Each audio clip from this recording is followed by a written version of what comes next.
Alhamdulillah, wassalatu wassalamu ala rasulillah. Asyhadu an la ilaha illallah wa asyhadu anna Muhammadan abduhu wa rasuluhu la nabiyya ba'dah.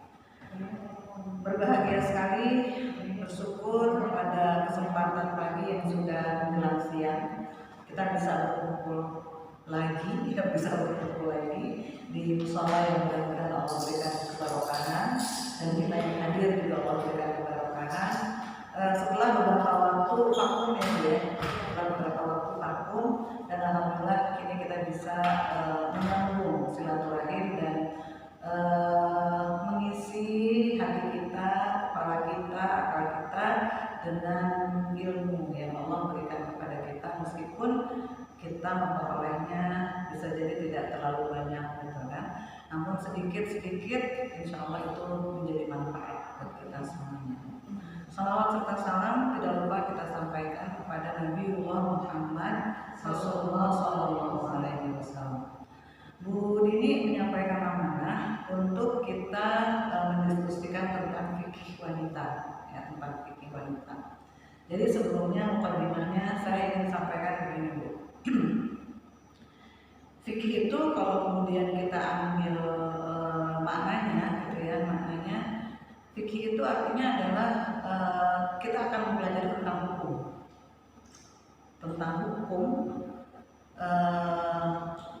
tentang hukum syariah gitu.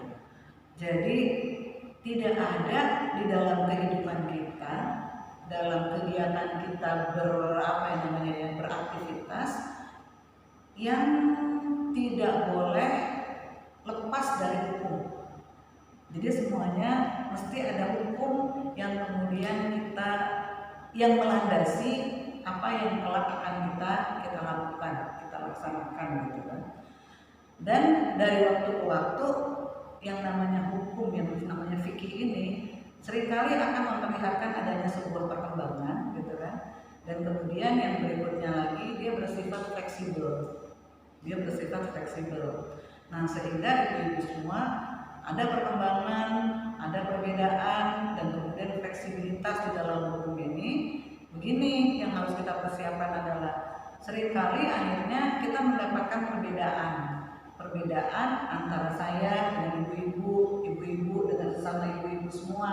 Satu, ketika kita mempelajari hukum fikih wanita misalnya, diantaranya adalah kita harus memiliki kelampangan dada ketika ternyata kita tidak sama, tidak sependapat di dalam kita memaknai hukum itu sendiri. Nah, apalagi ibu-ibu semuanya, seringkali kita berhadapan dengan kondisi-kondisi tertentu. Saya nggak tahu apakah di negeri lain juga kayak begitu, gitu ya. Misalnya di Indonesia itu, kita mendapatkan satu hal yang ada hal-hal yang tercampur di dalam ibadah kita yang sumbernya itu dari kebudayaan, dari urf. Nah, ini seringkali tidak gampang juga misalnya. Kenapa? Karena itu turun-temurun, Bu. Sampai orang dia bilang itu kan taklid, gitu kan, itu kan ini dan seterusnya. Tapi ketika kita melaksanakan dalam keseharian, ini sungguh merupakan hal yang gak mudah kita untuk memisahkan, karena ini sudah menjadi kebiasaan yang berlangsung terus, gitu. Contohnya aja misalnya gini, Ustazah, emang kalau kita lagi haid kita nggak boleh ya rambutnya rontok? Masih dengar pertanyaan kayak gitu? Masih kan, Bu? Kemudian potong kuku, nggak boleh ya rambutnya rontok, nggak boleh ya potong kuku, gitu kan. Nah, yang kayak gitu kan ini harus dijawab, Bu, harus kemudian diperjelas kayak gitu. Dan kadang-kadang nggak terima juga kalau misalnya, Bu, sejauh ini saya belum pernah mendapatkan dalil bahwa seorang wanita yang sedang haid itu nggak boleh potong kuku dan nggak boleh rontok rambutnya, gitu. Tapi kan orang tua saya dulu kayak begitu, Bu, gitu. Terus akhirnya ujung-ujungnya pertanyaan ke saya adalah, Ibu ini sebenarnya orang apa sih? Islam apa, gitu. Nah, itu harus kita terima tuh ketika munculnya ada perbedaan kayak begitu. Makanya ketika saya ngomong, kenapa?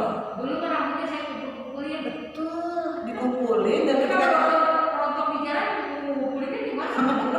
Dan ketika kita mandi itu kan dibawa bareng, Bu. Iya, dikumpulin. Jadi begitu mandi janabah bareng-bareng baru kita berani buang, gitu. Kenapa? Karena kita tahunya seperti itu. Itu ada percampuran antara dalam ibadah kita dengan urf itu, dengan budaya, dengan kebiasaan, dengan kata orang tua dan seterusnya gitu kan. Nah sehingga aduh ini agak cukup merepotkan buat memisahkan itu. Nah jadi poinnya gitu ya Bu, satu yang tadi ketika kita ngomong fikih kita ngomong hukum syariah gitu. Kemudian kita akan berbicara tentang kayak tadi hukum, dan terus dia berkembang, kemudian dia fleksibel dan dia akan mengundang sebuah perbedaan satu dengan yang lain. Nah kalau kita lapang dada gitu ya, kalau kemudian kita toleran, ya kita nggak perlu memasalahkan ketika orang lain berbeda dengan kita gitu. Nggak perlu memasalahkan orang lain berbeda dengan kita. Yang bahasanya gimana ya? Kita nggak perlu mempermasalahkan orang lain berbeda dengan kita. Yang penting ketika kita melakukan itu, kita punya rujukan, kita punya argumentasi, kita punya maroji, kita punya referensi gitu kan, apa yang membuat kita melakukan hal tersebut. Nah ketika ternyata kita ditanya, Bu, yang Ibu lakukan itu ada ayatnya enggak? Ada hadisnya enggak? Kalau ternyata kita sadari bahwa kita mendapatkan hal itu karena kebiasaan, maka harusnya secara lapang dada kita akan menerima orang yang menyampaikan hal tersebut yang jelas-jelas memiliki dasar. Mestinya kalau kita ngomong begitu semuanya akan enak aja. Nah itu ya Bu ya, sebagai sebuah pembukaan aja nih. Kemudian yang berikutnya, tanpa kita sadari, seringkali kalau kita ngomong tentang fikih itu, kita akhirnya ngomongnya tentang furu'iyah. Apa itu furu'iyah? Furu'iyah itu cabang-cabang gitu. Cabang-cabang. Jadi kalau kita bayangkan Islam kita itu kan ada pangkal. Ada pangkalnya nih ya, ada pokoknya. Kalau pohon itu kan ada batang yang kuat gitu. Nah, kemudian ada cabang-cabangnya. Banyak orang menyukai pembicaraan tentang cabang-cabangnya itu. Karena memang antara pangkal dengan cabang ya akan lebih banyak cabang. Pangkalnya kan cuma satu itu ya. Pangkalnya itu adalah akidahnya, kekuatan akidahnya itu. Cabang-cabangnya itu banyak dan orang lebih menyukai cabang-cabangnya itu yang beragam. Sehingga ibu semua apa terjadi? Kalau misalnya ada sebuah pertanyaan begini, kenapa ya Bu di Islam itu banyak perbedaan? Kenapa ya Bu seringkali kita cuma hal-hal kecil aja muncul di antara kita karena perbedaan-perbedaan tersebut. Kenapa? Karena kita memang menyukai pembicaraan yang cabang-cabangnya itu dan belum menyelesaikan masalah pangkalnya. Nah, sehingga ibu harus menyadari hal seperti ini. Sehingga ketika kita ngomong lepas di sini gitu kan, saya ditanya kemudian diminta menjawab, maka kemudian kita lapang dada, kemudian kita nggak punya perasaan yang nggak akhirnya lain nih kayaknya nih nggak kayak orang tua, nggak usah kayak begitu, tapi kemudian kita terima, kita pelajari lagi dan mudah-mudahan apa yang saya sampaikan itu dengan maroji, dengan landasan yang jelas. Nah itu yang berikutnya ibu-ibu semuanya, saya pas nggak bawa bukunya sih ya. Kalau saya ngajar fikih, maka buku yang saya pakai itu ada dua yang biasanya yang saya sering pakai. Yang pertama adalah fikih sunnah. Fikih sunnah karangan Said Sabiq gitu. Itu kalau zaman dulu tipis-tipis bukunya itu ada sekitar berapa belas ya, 13 jilid lah, dari mulai toharoh gitu kan sampai perdagangan gitu, sampai semua selesai. Itu ada Said Sabiq ya yang saya punya. Kemudian saya pakai lagi fikih kontemporer Dr. Yusuf Qaradawi. Terus saya pakai itu juga, saya sering baca itu juga. Kemudian di rumah saya ada fikih toharoh juga punya Dr. Qaradawi. Terus ada fikih perbedaan 4 mazhab. Nah di situ baru ya kita yang punya ada 4 mazhab kan. Mazhab apa aja Bu? Maliki, Syafi'i Indonesia, Asia rata-rata Syafi'i, Maliki, Hambali, sama Hanafi. Nah itu 4 mazhab. Itu juga perbedaannya sebenarnya kecil-kecil aja. Yang memberikan perbedaan itu menjadi kuat rata-ratanya adalah kita. Kenapa saya bilang kita? Semakin tinggi ilmu seseorang, maka semakin mudah mendapatkan persamaan. Tapi semakin kurang ilmu seseorang, ramenya minta ampun. Jadi kalau kita ibarat receh sama lembaran duit itu beda Bu. Kalau receh itu kan berisik ya Bu. cerang gitu. Tapi kalau duit-duit yang udah masih rapi itu diam aja. Nah, jadi saya pikir mari kita belajar gitu kan, dengan lapang dada, dengan membawa keinginan untuk menambah ilmu tanpa kemudian kita mendasarinya dengan menyukai perbedaan-perbedaan tersebut. Gitu ya, itu sebagai sebuah mukadimah supaya kita sampai untuk mempelajari fikih ini. Karena ketika Bu Dini bilang Bu Dini ngomong fikih ini sebenarnya saya nggak terlalu suka ngomong fikih Bu Dini gitu. Kenapa gitu? Karena sering ngomong fikih itu akhirnya kita menemukan kok dulu saya begini ya, ini dulu guru yang ini dulu ngomongnya begini, ini begini. Perbedaan itu kadang-kadang menjadi memisahkan antara satu dengan yang lain. Nah, tapi dengan saya ngomong begini, mari kemudian kita legakan bahwa perbedaan itu sebenarnya adalah rahmat. Seperti Rasulullah, perbedaan itu sebenarnya adalah rahmat. Perbedaan itu adalah sebuah keniscayaan. Nah, kalau kemudian kita diseragamin, malah nggak enak diseragamin itu. Kenapa? Kalau seragam itu sesuatu yang akhirnya beku gitu kan Bu. Jadi coba ibu bilang gini, besok pengajiannya seragam, pakai seragam ya, dress code gitu. Warnanya apa? Warnanya ungu. Ya saya nggak usah ngaji deh. Kenapa saya nggak punya baju ungu? Masa saya harus beli baju buat ngaji doang sih? Gitu. Nah itu nggak enak. Kalau misalnya di rumah saya misalnya gitu, ayam satu habis semuanya. Kenapa habis? Karena perbedaan. Ada yang suka paha, ada yang suka dada. Coba kalau beli ayam satu semua suka paha, iya kan? Maka dadanya nggak ada yang makan. Untungnya sekarang banyak orang jualan ayam bisa beli pahanya doang. Kalau zaman saya kan itu nggak begitu. Kenapa habis? Oh dia suka dada, dia suka paha, ada yang suka lehernya, ada yang suka cekernya. Itu yang membuat perbedaan itu menyenangkan sebenarnya. Jadi perbedaan itu justru melengkapi dan itu menjadi rahmat buat kita. Oke, itu mukadimah supaya kemudian kita lega. Nah, jadi kita ngomong tentang fikih wanita ibu semuanya. Jadi sebenarnya fikih itu tidak perlu diklasifikasi gitu kan antara wanita dan pria. Kalau kemudian kita ngomong fikih wanita, emang ada fikih pria Bu, gitu kan? Sebenarnya nggak ada, gitu kan? Sebenarnya nggak ada. Jadi fikih itu berlaku umum semuanya. Untuk umat Islam, maka hukum aturan-aturannya maka kita mempelajari fikih. Laki-laki, perempuan sama. Tidak ada perbedaan-perbedaan bacaan sholat bagi laki-laki dan perempuan. Tidak ada perbedaan cara berwudu bagi laki-laki dan perempuan.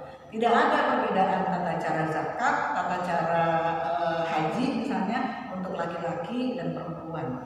Tapi ada prasyarat-prasyarat untuk melakukan ibadah-ibadah tertentu tersebut tadi antara laki-laki dan perempuan gitu. Misalnya dalam sholat, laki-laki aurat yang dibenarkan di dalam sholat itu cukup dari mulai pusat sampai dengan lutut, itu aurat yang minimal. Walaupun lucu kalau ada orang sholat cuma pakai celana komprang, nggak pakai baju gitu kan Bu. Nah akhirnya kita ketemu, coba ibu-ibu lihat di surat Al-A'raf surat 7.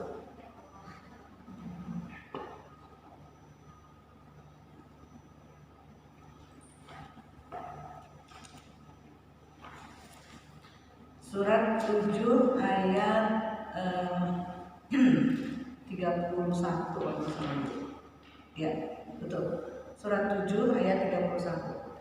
Ibu kalau yang udah ketemu ayatnya boleh baca Bu.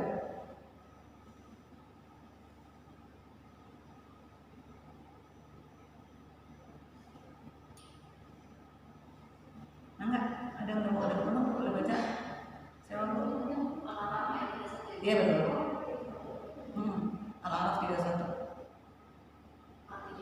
Boleh artinya. Wahai anak cucu Adam, pakailah pakaian yang bagus pada setiap memasuki masjid. Makan dan minumlah, tapi jangan berlebihan. Sungguh Allah tidak menyukai orang yang berlebihan. Iya. Itu Al-A'raf ayat 31. A'udzubillahi minasyaitonirrajim. Ya bani Adam khudhu zinatakum inda kulli masjid. Wa kulu washrabu wa la tusrifu innahu la yuhibbul musrifin. Jadi ada beberapa hal di dalam ayat yang singkat ini. Yang pertama adalah pakai pakaian yang bagus ketika kamu memasuki masjid. Jadi penghargaan seorang muslim terhadap rumah Allah, masjid, diantaranya adalah memakai pakaian yang bagus. Kalau kata-kata yang bagus tidak, yang pantas ketika dia masuk ke dalam masjid. Saya boleh cerita sedikit ya Bu. Dulu waktu saya kecil, rumah saya itu ada di gang, ya, ada di gang yang ini suaranya di mana? Ada di gang yang dilalui oleh orang-orang yang mau ke gereja. Ya. Jadi dulu bisa bayangin, yang kecil ini tiap minggu pagi itu duduk di teras, duduk di teras gitu. Ngapain? Nungguin orang-orang yang ke gereja. Kenapa nungguin orang yang ke gereja? Kan gereja di ujung gang saya itu gereja Batak, gereja Batak. Mereka kalau ke gereja itu rambutnya disasar. Sama dulu, betul. Ketika ini, Namun kalau gereja Batak ini memang begitu. itu kan Bu, itu disasar ke sana, pakai brokat Bu. Iya. Oh beneran itu. Dia saya setiap minggu tuh sering lihat mereka lewat Bu. Duduk, Ibu Sirega lewat, Huta Buntu lewat, Simanjuntak, Huta Barat, gitu kan. Ibu saya panggil, ke dalam gitu kan. Rumah Sitorus belum lewat, tangga Sitorus belum lewat. Kenapa? Yang bajunya ungu berkelap-kelip, yang bajunya merah, yang hijau, yang ini, yang sasakannya tinggi. Dan saya menyukai itu semua. Kenapa? Karena ingin kecil ini, kalau ke musola atau masjid, apa yang dilakukan oleh ibu-ibu pada saat itu? Pakai daster, langsung pakai mukena. Kontrasnya, langsung pakai mukena. Dan zaman dulu mukenanya itu tahu nggak? Boleh orang bilang telekung ya? Yang dari ujung kepala sampai ujung kaki satu, yang diangkat dicincin sama dia begini. Yang doang yang tangan doang kayak begitu. Kalau sekarang kalau misalnya kita pakai mukena pun indah, ada rendahnya, ada sulamannya dan seterusnya. Dulu kan enggak. Dan betapa kemudian saya bilang ini masih kecil saya mikir ini ada sebuah perbedaan antara kebiasaan kaum muslimin. Alhamdulillah bisa ditinggal. Udah. Ya. Nah jadi ada perbedaan nih gitu. Dan ternyata ketika ayatnya kita buka, maka Allah meminta apa? Pakai pakaian yang bagus ketika kita memasuki masjid gitu. Nah ternyata kita sudah melakukan hal yang patut gitu. Jadi melakukan diri santai-santai aja, pakai pakaian yang bagus ya. Nah kemudian yang kedua di ayat yang singkat ini kita lihat makan dan minumlah tapi jangan berlebih-lebihan. Itu yang Allah minta dari kita. Nah yang berikutnya adalah Allah tidak menyukai orang-orang yang berlebih-lebihan. Innallaha la yuhibbul musrifin. Jangan berlebih-lebihan. Ini ada tiga panduan gitu kan ketika kita ngomong tentang pakaian dan makanan di sini. Nah begitu ibu-ibu semua. Nah sehingga balik lagi kepada yang tadi, bapak-bapak gitu para laki-laki auratnya itu cukup dari pusat sampai lutut. Tapi karena ada ayat yang mengatakan bahwa pakai pakaian yang bagus, maka kita seperti yang kita lihat mereka berkopiah, mereka kemudian dengan pakaian baju koko yang bagus, kemudian celana yang bagus, kemudian disemprot minyak wangi. Jadi satu sunnah yang harus dilakukan oleh para laki-laki gitu. Nah, jadi fikih wanita kemudian fungsinya apa? Fungsinya melihat adanya sesuatu kekhususan juga. Oh ternyata wanita bagian auratnya tidak sama dengan laki-laki. Kenapa? Karena wanita harus menutupi auratnya dari ujung rambut sampai ujung kaki. Tidak boleh ada yang tampak kecuali wajah dan telapak tangan. Kecuali wajah dan telapak tangan. Nah ketika ngomong di sini Bu, akhirnya muncul lagi itu hal-hal yang kaitannya dengan fikih. Bu Iin kalau sekarang saya pakai sholat dengan pakaian seperti ini dalam sholat zuhur itu diperbolehkan nggak gitu kan? Diperbolehkan. Kenapa diperbolehkan? Karena sudah ketutupan dari seluruh tubuh kecuali wajah dan telapak tangan. Tapi kan telapak tangan ini Bu Iin, kalau ini punggung tangan. Muncul kan persoalan tentang fikih kewanitaan itu di situ kan? Ini telapak tangan Bu, ini punggung tangan. Nah kan kemudian ketika kita lihat orang-orang berhaji ada apa ya Bu ya? Kayak apa sih Bu? Sarung tangan dimasukin di sini, yang di sininya buka. Kenapa? Karena yang kita tahu ada perbedaan punggung tangan dan telapak tangan. Tapi ternyata kalau kemudian kita lihat di dalam bahasa Arab yang namanya yang namanya telapak tangan itu ya ini segini. Tidak ada pemisahan antara telapak tangan dan punggung tangan. Nah kayak begitu. Ini harus didudukkan. Disinilah kemudian fungsinya fikih wanita itu. Kenapa? Hukumnya secara general itu sama, sholat itu wajib.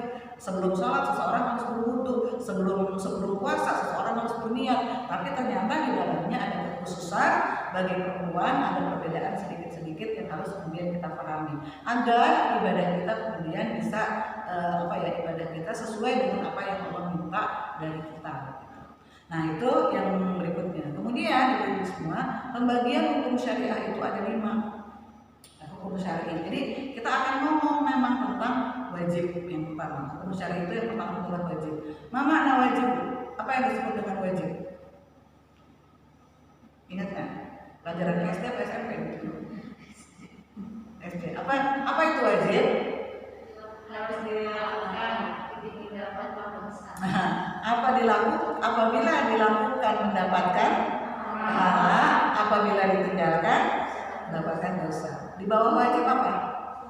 Sunnah. Apa makna sunnah? Dikerjakan mendapatkan pahala, ditinggalkan tidak mendapatkan dosa. Waktu saya kuliah bukan diubah sih. Jadi paradigma kita tuh digeser ya. Sunnah itu apabila tidak dikerjakan memang tidak apa-apa. Akhirnya dosennya gini, sunnah itu adalah apabila dikerjakan mendapatkan pahala, apabila tidak dikerjakan kita merugi. Apabila tidak dikerjakan kita merugi, gitu. Sebab sunnah ini keutamaannya apa? Keutamaannya menambal ibadah-ibadah wajib yang sangat mungkin ibadah kita itu kurang sempurna. Kita ngomong sedikit ini, Bu. Ibadah, jadi ini acak-acakan dan acak-acak kemana-mana gitu ya. Jadi nanti kalau ibu mau tanya ditulis aja dari sekarang. Ibadah yang diharapkan dari ibadah itu 2. Yang pertama syahnya, yang kedua diterima. Syahnya dan diterima. Kalau kita ukur ibadah itu syah atau tidak, itu gampang. Kenapa gampang? Karena kita udah punya ukuran. Kan setiap ibadah ada kalimat gini, sholat rukun dan sunnahnya, gitu kan? Kemudian sholat atau puasa, apalagi rukun dan sunnahnya, kemudian tertib dan syahnya sholat. Maka ketika kemudian sholat kita awali dengan takbiratul ihram, rukunnya kita lakukan dengan sempurna, gitu kan? Sunnahnya juga kita kerjakan, sampai kemudian kita salam, kita bisa bilang, sah nggak sholat kita? Sah. Kenapa sah? Karena kita sudah menutup aurat, misalnya gitu kan, sudah diawali dengan berwudu, kemudian menutup aurat, kemudian menghadap kiblat, kemudian yang berikutnya rukun dan sunnahnya sudah kita kerjakan. Sah nggak? Sah, Bu. Tapi sekarang pertanyaan kedua, diterima nggak? Terima nggak? Bahasanya belum tentu atau belum tahu. Kenapa belum tahu? Karena memang tidak ada notifikasi, kan nggak ada di HP kita. Ting, selamat, sholat Anda diterima. Sama kayak taubat juga begitu. Bu, ini ada nggak tanda-tanda taubat diterima? Nggak ada, nggak ada kata-kata selamat, tidak ada notifikasi. Kenapa seperti itu? Agar kita mempersering taubat. Kenapa kemudian tidak ada notifikasi di dalam sholat? Agar kemudian kita terus memperbaiki sholat. Lagi-lagi kalau seperti ini saya ingin cerita sedikit. Ayah saya almarhum. Jadi ketika beliau wafat, terus ada gurunya datang takziah, juga ada beberapa teman-temannya datang. Jadi gurunya dan teman-temannya bilang begini, Caiin, namanya saya Caiin, ada yang unik dari bapak, itu kan dari bapak. Apa? Beliau kalau ngaji di musola, siapa aja gurunya, kemudian apa aja temanya, pasti bapak nanyanya satu pertanyaan yang sama, bagaimana sholat kita diterima? Itu pertanyaannya begitu. Kalau misalnya ada 5 guru, pasti dia punya 5 jawaban. Oh gitu ya Pak, saya malah nggak tahu, saya bilang gitu. Tapi yang saya ingat adalah ibu-ibu semuanya, ketika pertama kali saya bawa ke harapan kita sama adik ya, kemudian waktu itu terdiagnosis beliau kanker paru.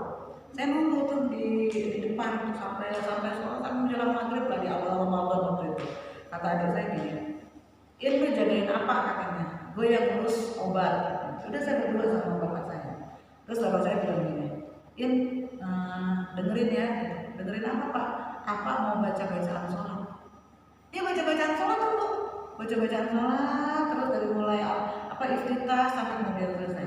Terus dia bilang gini, "Bener nggak In bacaan sholat apa?" Terus saya bilang, "Lah, kan apa yang dulu ngajarin In bacaan sholat? Kenapa sekarang minta dikoreksi gitu? Bacaan sholat apa? Sama dengan bacaan sholat In sekarang." Terus bapak saya bilang gini, "Kan In sekarang mau ustazah," katanya gitu. "In sekarang kan ustazah." "Bener Bapak, itu bacaannya sama kayak gitu." Kenapa, Bu? Karena ternyata yang harus kita pedulikan di antara dari sholat kita adalah bahwa atau ibadah kita yang lain diterima atau tidak gitu. Kalau soal sah atau tidaknya kita bisa kok memastikan sah atau tidaknya dengan tadi gitu kan, ada rukun, ada sunnahnya, ada aturan sah atau dan tidaknya gitu kan, kita bisa memastikan, tinggal kemudian diterima atau tidak begitu. Nah itu misalnya di dalam sholat. Nah sehingga kemudian ketika kita sebagai seorang wanita kita punya perhatian terhadap fikih wanita gitu kan, di antaranya misalnya kita tahu ada wajib, ada sunnah. Ternyata kenapa nih masalah sunnah ini? Masalah sunnah ini apabila ternyata ada ibadah-ibadah yang kurang sempurna dan kita tidak tahu persis bahwa ibadah itu diterima atau tidak, maka disitulah kemudian ditambah dengan ibadah sunnah. Ada sholat sunnah, ada puasa sunnah gitu kan. Haji sunnah ada nggak, Bu? Ada umroh. Nah, umroh itu kan sebenarnya sesuatu yang sunnah. Zakat sunnah ada nggak? Nggak ada zakat sunnah, tapi infak dan sedekah itu bisa menambal dari zakat yang memang kurang sempurna. Nah, jadi yang pertama hukum syariah itu adalah wajib itu dikerjakan mendapatkan pahala, tidak dikerjakan mendapatkan dosa. Yang sunnah dikerjakan mendapatkan pahala, tidak dikerjakan kita merugi. Yang ketiga apa, Bu?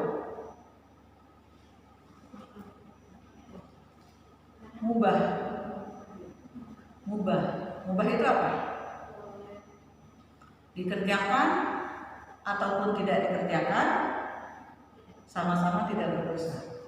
Dikerjakan ataupun tidak dikerjakan sama-sama tidak memiliki pahala. Yang keempat, makruh. Makruh itu adalah apabila terbalik dari sunnah ya, apabila ditinggalkan mendapatkan pahala, apabila dikerjakan berdosa.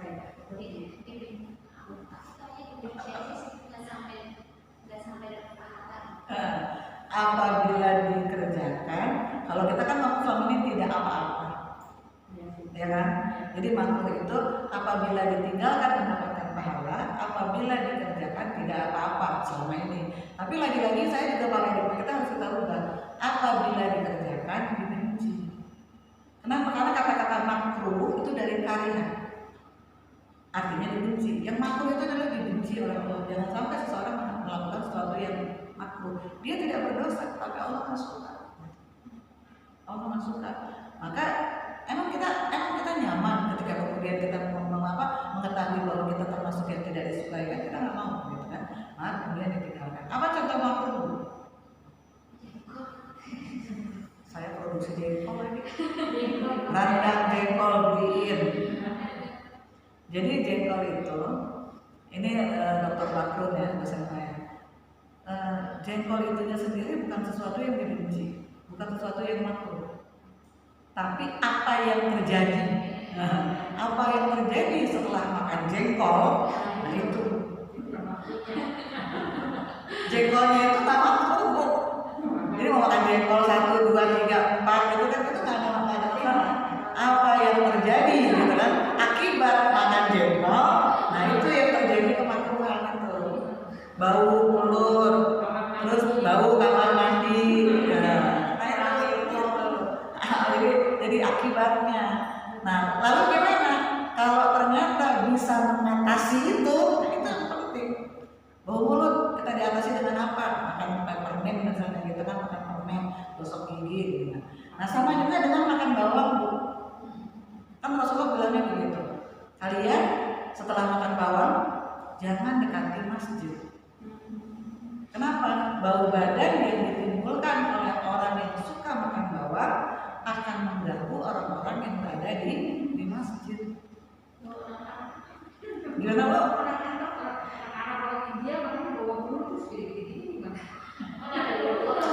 Ibu maaf ya, maaf banget waktu haji. Ibu udah berumur haji nggak? Belum. Kita berdoa sama-sama. Mudah-mudahan Allah memudahkan untuk umroh dan haji. Amin. Jadi begitu haji Bu. Orang-orang besar yang hitam-hitam itu banyak dihindari. Kenapa? Karena mereka memang tahu. Tapi yang sedihnya adalah bahwa kita nggak boleh bilang bau kan Bu. Di Masjid Haram itu kita dilarang untuk mencela, mengatakan hal-hal yang fasik gitu kan. Karena apa? Karena begitu kita ngomong bau, itu baunya nempel di hidung, kemana-mana di bawah. Itu kejadian sama beberapa orang teman. Akhirnya gimana caranya? Dia tawaf, kemudian dia taubat kepada Allah atas apa yang dia lakukan, maka baru baunya itu hilang.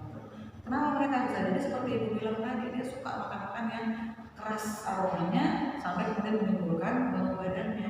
Nah padahal kalau kita balik lagi itu kan Masjidil Haram, masjid yang demikian besar, yang berapa ratus ribu atau juta umat itu numplek-blek di situ. Tapi ketika kita balik lagi kepada apa yang diajarkan oleh Rasulullah, ketika kamu habis makan bawang, kamu jangan mendekati masjid. Harusnya apa? Harusnya kita menyadari ketika kita bau badan kita mengganggu orang lain. Itu makruhnya itu di situ sebenarnya dampaknya. Mulut kita mengganggu orang lain, badan kita mengganggu orang lain, dan itu bagian dari akhlak itu sendiri. Sebenarnya kayak begitu. Nah, melipir nih. Dulu waktu saya kecil, saya sekolah madrasah ibtidaiyah. Terus ustadznya bilang begini tentang hal-hal yang membatalkan wudu gitu kan. Yang membatalkan wudu itu diantaranya anak-anak gitu, kentut, buang gas.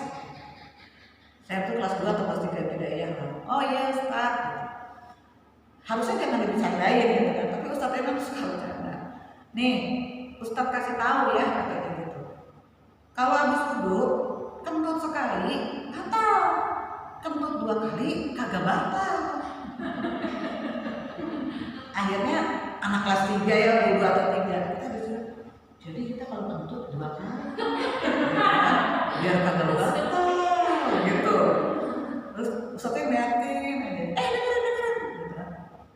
Maksud Ustadz tuh begini katanya, kalau orang wudu kentut dia sekali batal, kentut 2 kali kan udah batal, apalagi yang dibatalin.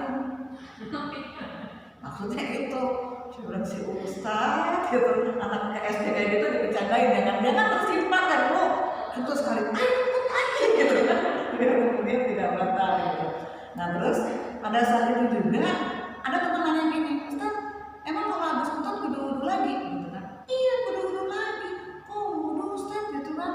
Maksudnya kliknya itu di mana? Kentut itu kan gas. Begitu dia keluar ya sudah, lain dengan buang air kecil atau buang air besar. Ustadznya dengan konyol jawabnya begini, kentut itu kan memang di belakang, keluarnya di belakang, tapi yang malu itu muka, makanya wudu. Dan itu jawaban Ustadz pada saat itu. Ada sekarang saya ingat Bu. Jadi ibu hati-hati kalau jawab pertanyaan anak kecil Bu. Itu hikmahnya. Kenapa? Karena akan dia bawa terus. Buktinya sama sekarang saya ingat.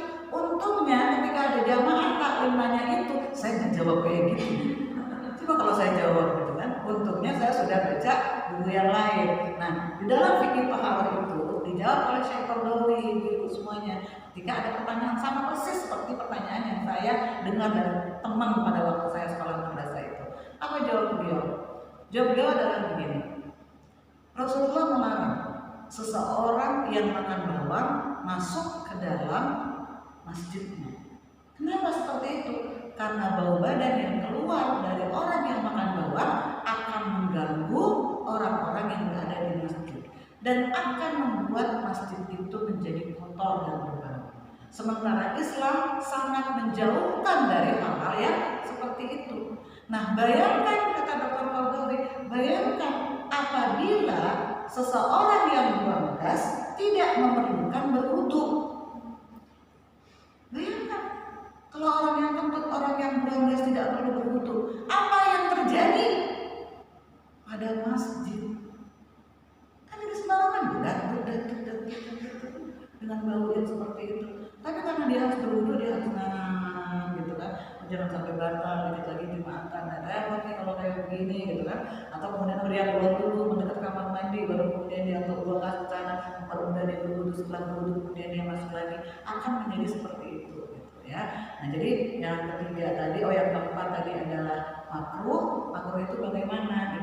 Ditinggalkan mendapatkan pahala, dikerjakan bahwa kita kemudian dibenci. Maka hal-hal yang makruh diantaranya tadi bukan makruh zatnya, barangnya, tapi makruh apa yang terjadi setelahnya. Nah, yang kelima adalah haram.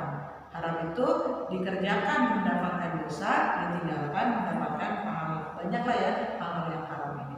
Dari 5 hukum syariat itu, yang mubah ini yang paling luas. Artinya yang mubah yang paling luas bagaimana, Bu? Yang dibiarkan tanpa hukum ini justru yang paling luas wilayahnya. Tidak ada dosanya dan tidak ada juga pahalanya. Artinya apa? Tidak ada perintahnya dan tidak ada larangannya. Nah, ketika di wilayah mubah ini yang paling luas, maka kita jangan membuat hukum di dalamnya. Jangan kita bilang apa-apa kemudian makruh, apa-apa haram, apa-apa sunnah, dan jangan di situ. Biarkan itu wilayah bebas sehingga kemudian manusia hidup dengan leluasa itu semuanya. Jangan kita masukkan hukum di dalamnya. Ini adalah kemudahan yang Allah berikan kepada kita sehingga kemudian kita bisa enjoy hidup di dalam kehidupan kita. Kenapa? Karena tidak ada larangan di dalamnya dan tidak ada juga perintah di dalamnya. Ini bab di wilayah yang berbeda. Ya. Oke, Ibu, di situ dulu. Silakan kalau ada hal-hal yang didiskusikan sebelum kemudian kita sambung. Mangga. Ada Bang. Jam berapa sekarang? 11. Jam 11. Sekitar setengah jam lagi ya. Silakan kalau ada yang mau ditanyain dulu.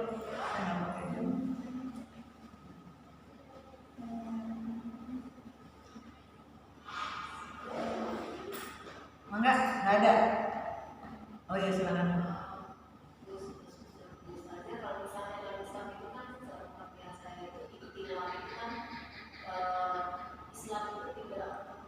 Tidak membolehkan terjadinya ikhtilaf tanpa dalam batas yang tidak wajar gitu kan. Nah, jadi artinya kan kalau memang ada perbedaan yang memang mendasar gitu kan, memang kita kan kembali lagi ke amal ma'ruf nahi munkar, masih mengingatkan perbedaan itu memang nggak perlu besar-besarkan gitu kan, kita berkewajiban mengingatkan kalau salah gitu ya. Ya, jadi ikhtilaf itu atau kita sering menyebutnya khilafiyah. Khilafiyah. Apa sih sebenarnya yang menimbulkan khilafiyah gitu kan? Yang menimbulkan khilafiyah itu biasanya kalau dalam Quran dengan nas yang sama, dengan ayat yang sama, yang menimbulkan khilafiyah itu karena tafsiran yang berbeda. Nah, menafsirkan yang berbeda akhirnya menghasilkan perbedaan cara pandang, dan di situ adalah khilafiyah. Nah, kalau misalnya dalam hadis, biasanya seseorang menggunakan hadis yang berbeda, akhirnya kemudian menimbulkan khilafiyah. Nah, benar Ibu bilang kalau misalnya hal-hal kecil aja yang menimbulkan khilafiyah, kita nggak usah menimbulkan hal-hal yang kalau pakai bahasa sekarang yang gaduh gitu kan ya. Jadi jangan menimbulkan kegaduhan. Tapi ketika kemudian ada hal yang mendasar yang disebabkan dengan khilafiyah gitu kan, maka kemudian di dalamnya ada amar ma'ruf nahi munkar. Kalau yang mendasar itu barangkali disebutnya enak bukan jadi khilafiyah lagi ya, tapi akhirnya antara yang benar dan yang salah pada saatnya itu, dan akhirnya di situ harus menggunakan tawassul. Jadi kalau kita lihat, nah ini sekarang sedikit ya. Kalau kita lihat surat Al-Asr itu, wal asri innal insana lafi khusrin illa alladziina aamanu wa 'amilus shalihat wa tawassaw bil haqq wa tawassaw bis sabri, dan saling menasehati kepada kebenaran dan saling menasehati kepada kesabaran. Makna tawassul itu adalah saling. Gitu. Artinya saling adalah itu muncul kalau orang-orang itu berada di dalam satu komunitas. Kalau misalnya dia sendiri, saya sendiri bikin ngaji kan nggak apa ngaji. Saya nggak suka ngaji sekarang. Kenapa nggak suka ngaji? Sama ibu pengajian juga. Habis ngaji juga gibah gitu. Ada apa yang gitu ngomongnya? Habis ngaji juga digosip. Mendingan saya di rumah.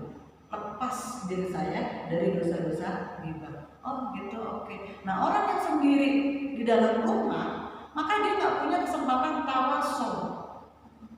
Siapa yang mau menasihati dia? Dan apa yang dia akan nasihati kepada orang lain? Kan begitu Bu.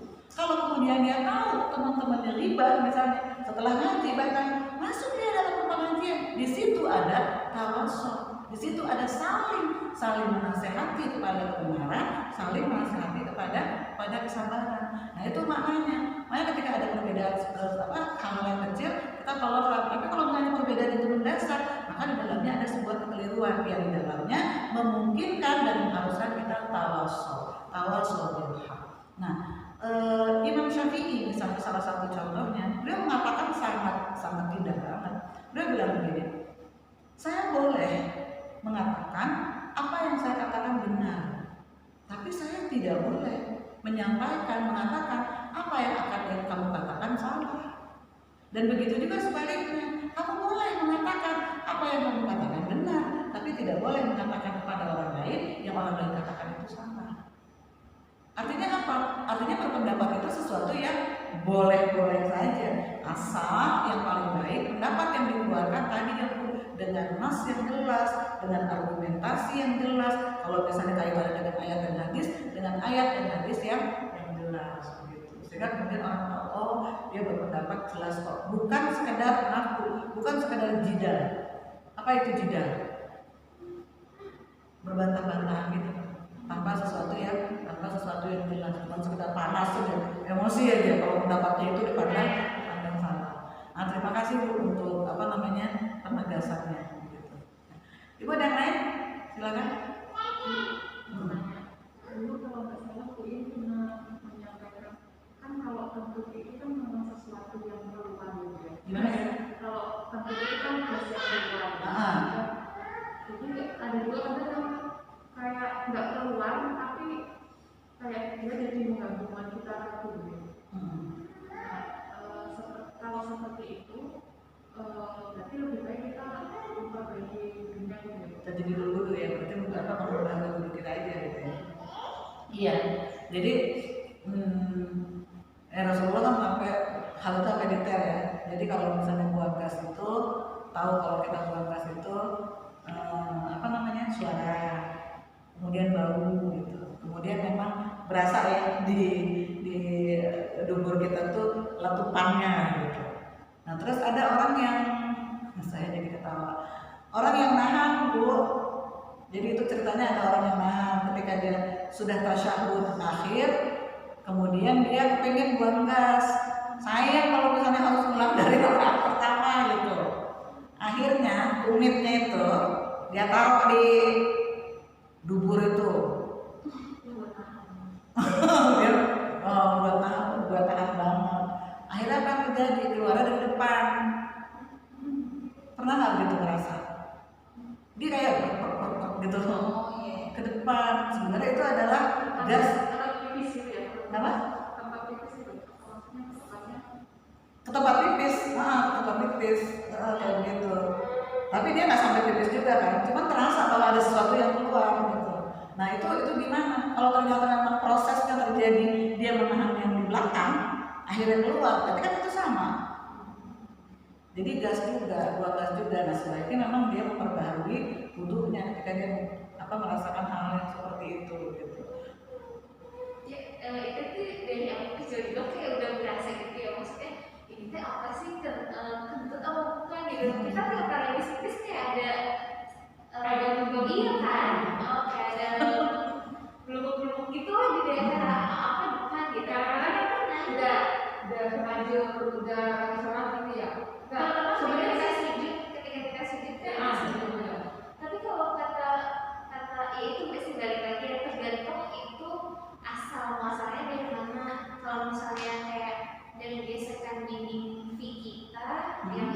daerah masuk dan lain sebagainya, maka Itu bukan disebut kentut kan Bu ya. Iya. Jadi kalau tadi kan persoalannya jelas, dia tutup jalannya gitu kan. Nah, dia tutup jalannya supaya kemudian dia tetap bisa selamat ya, sholatnya itu nggak batal. Tapi akhirnya kemudian saya bilang ya itu yang melintir kali, saya bilang gitu ya, cari-cari jalan. Kalau tahan itu dosa nggak? Kenapa? Kalau tahan itu dosa nggak? Menahan kentut? Enggak Bu, enggak dosa sepanjang kemudian kita bisa tahan dan akhirnya selesai nih sholat kita yang 4 rakaat, enggak dosa. Cuma memang kalangan ulama, kalangan ulama menyampaikannya makruh karena kita memang jadi kehilangan khusyuan kita. Jadi di situ terus. Betul. Jadi kehilangan. Konsentrasinya jadi ya. Betul. Jadi hilang khusyuan kita. Nah kalau misalnya sholat sendiri kan kita bisa mempercepat tuh kayak Bu Dini tadi. Tapi kalau sholat jamaah kan tergantung imam akhirnya. Berarti tapi ada beberapa pendapat juga ini ya Bu ya, saya pernah dengar juga katanya kalau memang kita udah rasa-rasa mau buang angin pada rakaat pertama itu udah terasa kentut, itu sebaiknya dikeluarkan aja terus tunggu lagi gitu. Karena terlalu lama kan menunggu 3 rakaat lagi. Itu malah jatuhnya kalau kita paksakan kita justru jatuhnya besar. Kalau misalnya udah di rakaat terakhir memang itu ditahan aja gitu sebaiknya gitu. Tapi kalau memang masih di awal-awal sebaiknya Betul. yang berjamaah atau Karena kan kayak berjamaah itu walaupun sendiri gitu, walaupun sendiri kan kayaknya kan gini Bu. Misalnya dengan hadis yang mengatakan apabila azan sudah berkumandang sementara makanan sudah disediakan maka makanlah. Kenapa makanlah? Agar kemudian ketika sholat kita nggak mikirin perut kita lapar. Artinya apa? Artinya sebagai manusia kita punya hajat ya, hajat makan, kemudian hajat buang air dan seterusnya. Selesaiin deh itu semuanya. Selesai itu semuanya. Sehingga begitu kita sholat, kita tidak ada lagi yang kita pikirkan tentang hal-hal tersebut. Sebenarnya kan maknanya kayak begitu. Nah begitu juga tadi, 1 rakaat untuk sampai ke 4 rakaat kan panjang perjalanannya.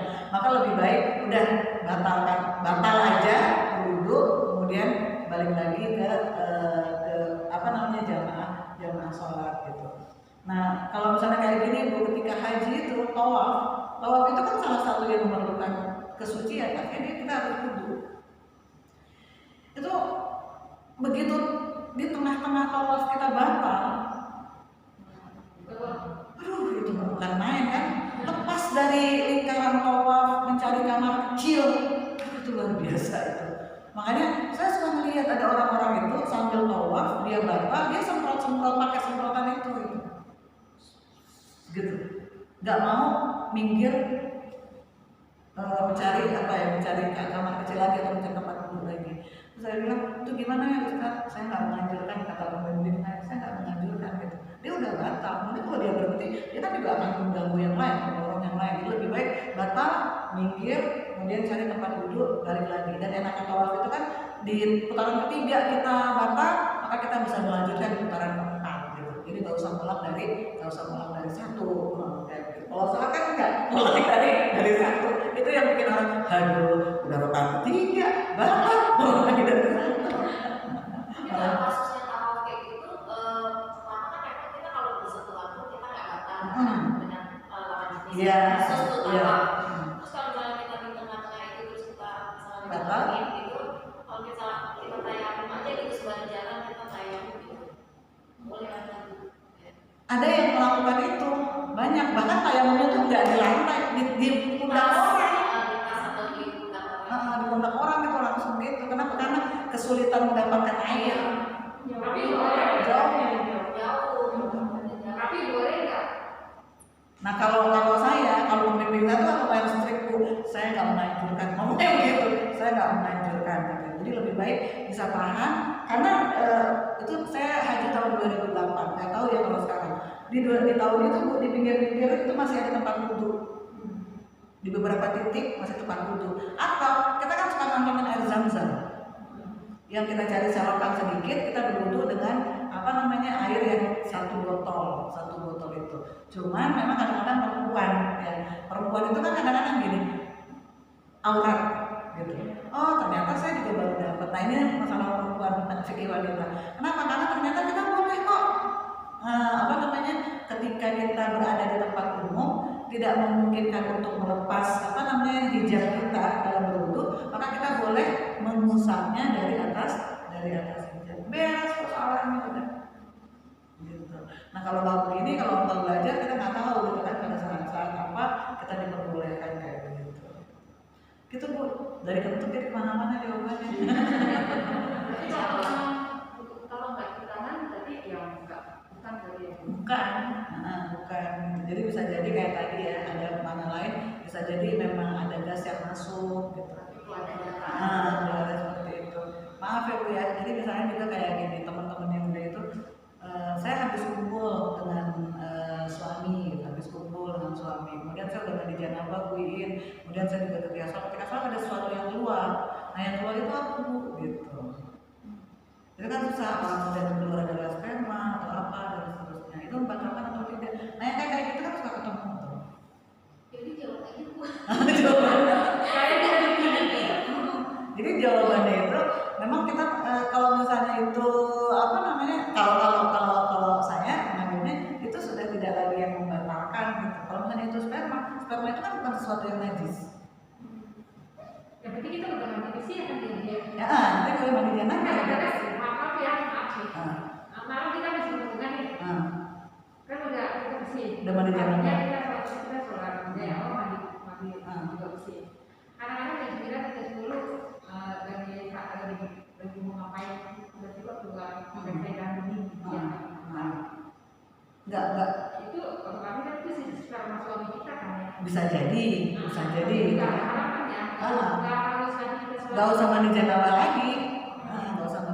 Ketika zuhur kita cukup wudhu saja dan membersihkan. Maaf ya.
Pembicaraan antara mereka kadang-kadang lebih gawat ya. Jangan yang perempuan tuh anak cowoknya tahu kok. Dia tahu kan. Jadi lanjutkan kok, gak ada masalah, ini ilmu buat dia. Tadi kemana? Kalau saya beberapa kali ngalaminnya tuh gini, misalnya kita lagi ke tempat umum, karena misalnya lagi ke mall, terus pas udah sholat kita ke toilet, ternyata di CD kita dan kita lupa pakai pentilanya, di CD kita ada putihannya tuh. Itu mesti kita copot apa cukup dikrik aja sebenarnya, terus kita bisa ambil dulu gitu. Nah, jadi ingat zaman dahulu kala, ingat nggak? Emak-emak kita kalau misalnya sholat pasti buka celana. Iya. Lalu buka celana. Sekarang kita ditolong dengan adanya panty ya.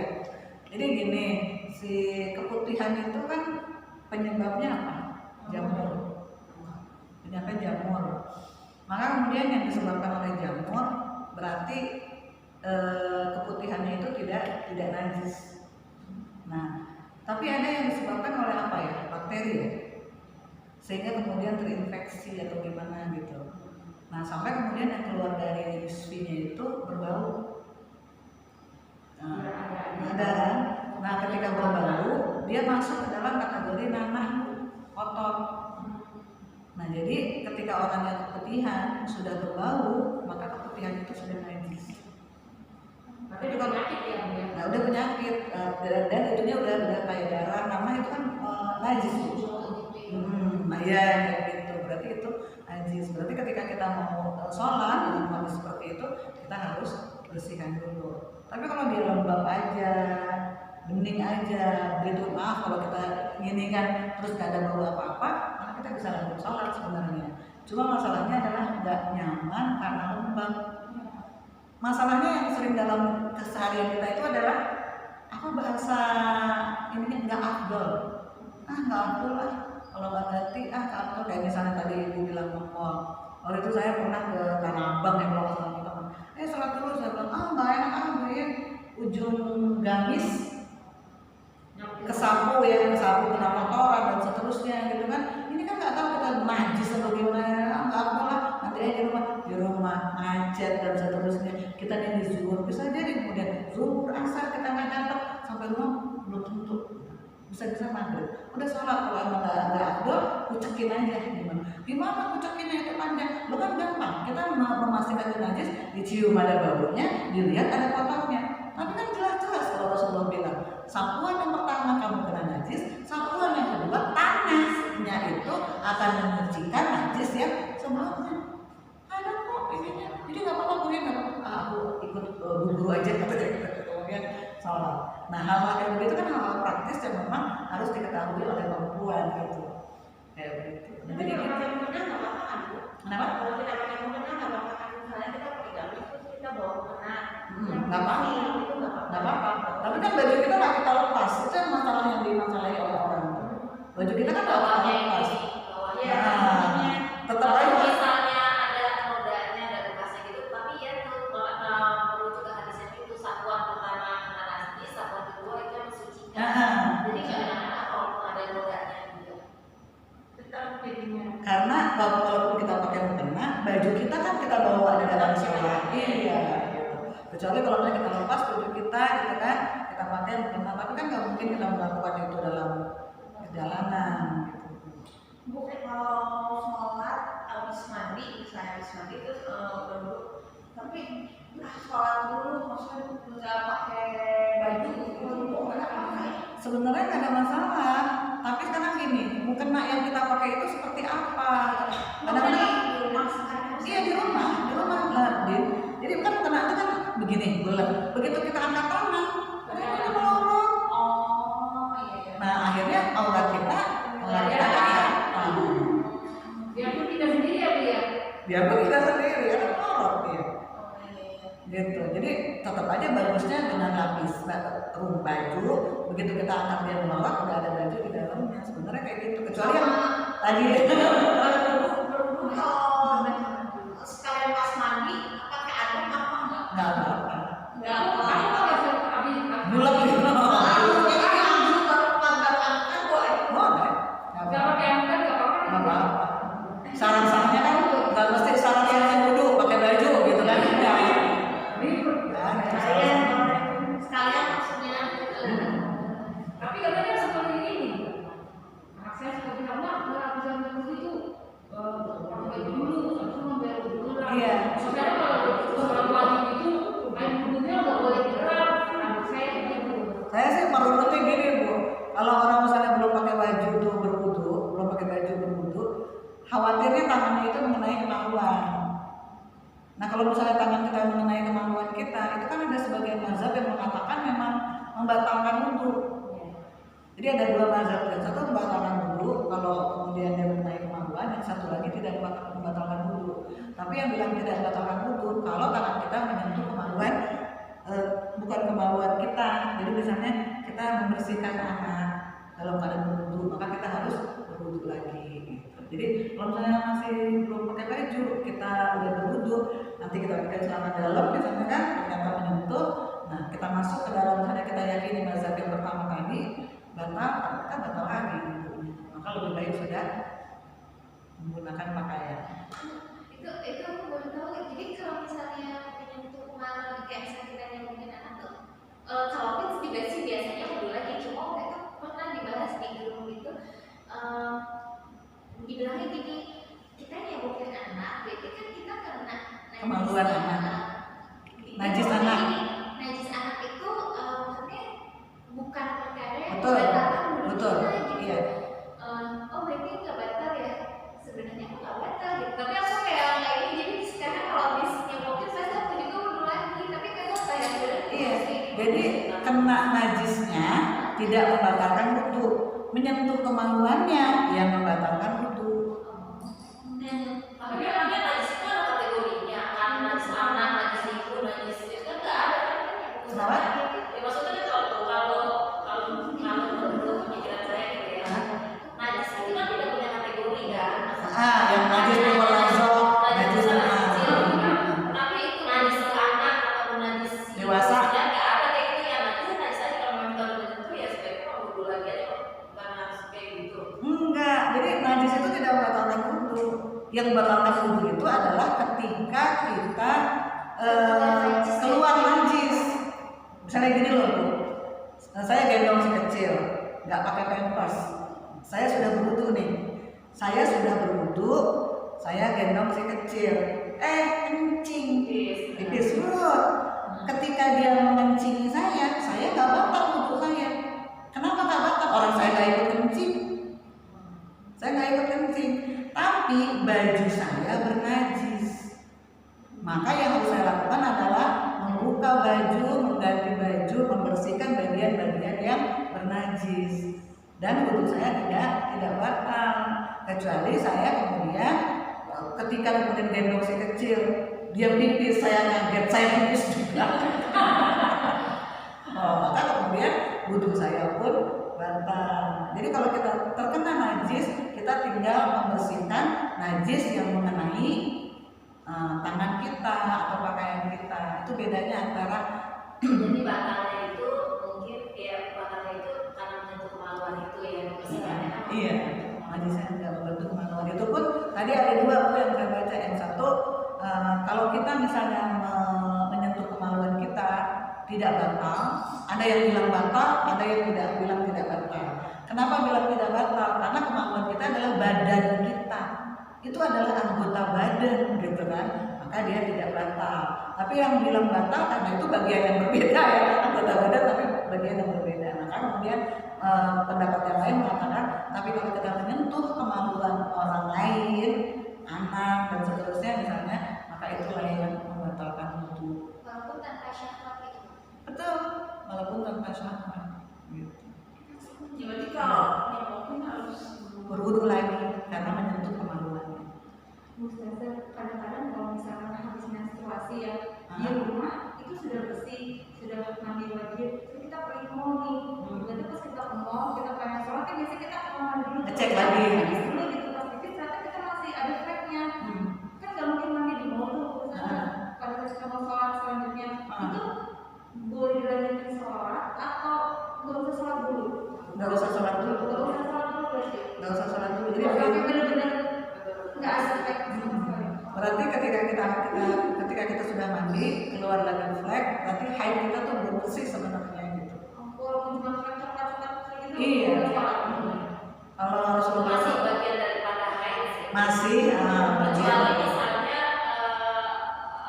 kita nggak dalam masa periodenya haid, itu flek. Lain. Nah itu kita boleh saat itu mungkin kita nggak boleh sholat ya, tapi kita mandi selesai. Tapi kalau haid itu yang saya pelajari itu kalau benar-benar harus bersih. Jadi jadi kan gini, darah ya, darah itu ada 4 macam.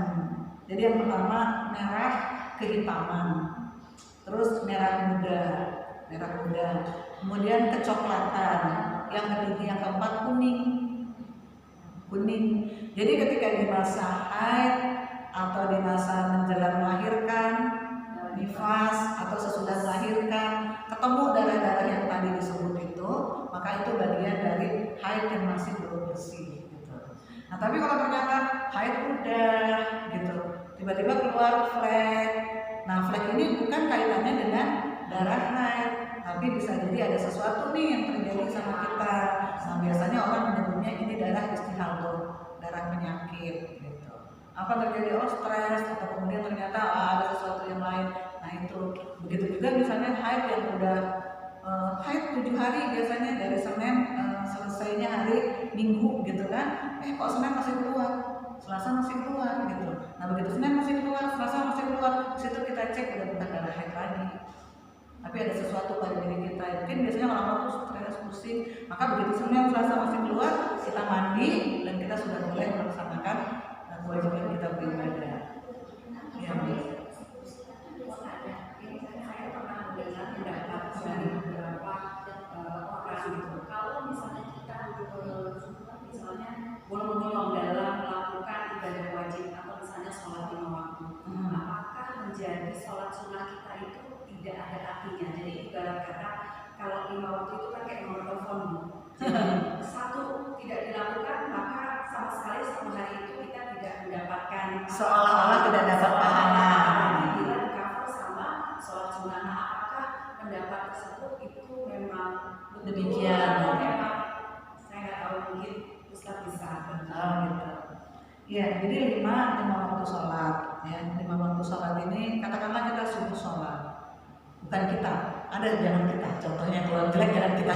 Seseorang misalnya subuh sholat, zuhur dia tidak sholat. Subuh ada pahalanya, zuhur dia tidak sholat ada dosanya. Gitu. Jadi artinya ketika ada kewajiban yang dia tinggalkan, maka dia berdosa. Tapi tidak kemudian membuat semuanya tidak bernilai. Kecuali asar, Bu. Asar ini memang ada kekhususan yang saya baca. Asar ini sholat ajaib. Ketika seseorang kehilangan sholat asar, maka dia bisa menghanguskan semua pahala yang sudah dikumpulkan gitu. Nah, jadi di situ tuh poinnya. Tapi bukan berarti akhirnya kita jadi yang kita jaga ini jadi sholat asar enggak. Nah, begitu juga sholat yang lain. Kita sholat maghrib, maka maghrib seseorang itu dapat pahala. Ketika dia isya tidak sholat, maka kemudian dia kehilangan pahala sholatnya, sholat isya, bahkan dia berdosa gitu. Dan bagaimana kemudian dengan sunnahnya? Apakah sunnah ini bisa menggantikan sholat wajib pahalanya? Enggak. Sholat sunnah itu hanya bisa menambal-nambal hal-hal yang tidak sempurna aja. Dia tetap sholat isya, tapi kemudian bisa jadi sholat isyanya itu ada kekhusyuan yang kurang gitu kan. Maka setelah itu dia sholat ba'da isya, sholat rawatib ba'da isya. Nah, rawatib ba'da isyanya itu menambal kekurangan di sholat isya. Tapi nggak bisa orang nggak sholat isya kemudian menggantinya dengan sholat sunnah, atau sholat sunnahnya bisa mencukupkan bilangan kekurangan di sholat isya yang tidak bisa kayak begitu. Nah, ini sesuatu yang keliru. Kayak misalnya kayak begini ibu-ibu semuanya. Begini, saya tuh biasa sholat isya tuh jam 2 malam gitu kan, jam 2 malam atau jam 1 malam. Loh, kenapa Bu kayak begitu? Supaya saya bisa sholat tahajud. Kan gelisah sholat, tidurnya kan gelisah karena dia belum sholat. Maka karena dia belum sholat, jam 1:30 atau jam 2 dia bangun sholat isya, kemudian dia sholat tahajud. Itu gimana?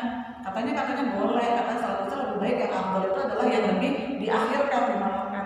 Saya nggak ketemu, kalau dalam apa yang saya pelajari saya nggak ketemu. Tetap yang namanya sholat afdal itu adalah sholat di awal waktu gitu kan. Nah, apalagi menggeser agar kemudian bisa sholat tahajud. Saya bilang, kalau orang Betawi bilang itu nyari jarum kehilangan kampak gitu Bu. Jarumnya dapat, sholat sunnah tahajudnya, kampaknya gitu kan, sholat isyanya akhirnya diseret di waktu yang lebih malam, jadi di waktu afdal. Nah, jadi bukan mencari yang sunnah, mengorbankan yang wajib. Tetap aja sholat isya kita dahulukan. Lalu gimana Bu? Saya kepengen banget untuk bisa sholat tahajud atau qiyamul lail gitu. Kenapa? Karena gampang saya bilang, karena qiyamul lail itu bisa dilaksanakan di awal malam, bisa dilaksanakan di sepertiga malam, bisa dilaksanakan di akhir malam. Kalau kita tetap mau qiyamul lail, nggak apa-apa kok. Habis sholat isya kita lanjut sholat witir. Bukan bukannya ada syarat itu tidur dulu. Nah itu yang sepertiga malam. Nah, yang sepertiga malam itu yang jam 2 malam, 2:30 gitu kan. Itu yang sepertiga malam, dan itu memang waktu paling afdal. Kenapa? Karena disitulah Allah turun ke langit bumi gitu kan Bu, dan kemudian mengampuni dosa-dosa hamba-hambanya yang minta ampun dan mengabulkan doa-doa yang dimintakan. Tapi begitu kita nggak dapat yang afdal gitu kan, yang sepertiga malam, maka diperbolehkan kita mengambil yang mudah buat kita. Apa yang mudah? Di awal malam atau di akhir malam. Di akhir malam itu yang menjelang sholat subuh. Kayak gitu. Jadi kenapa seperti itu? Itulah kelonggaran yang diberikan supaya jangan sampai ada sholat isya yang dikorbankan yang kemudian diseret ke sepertiga malam tadi. kalau waktunya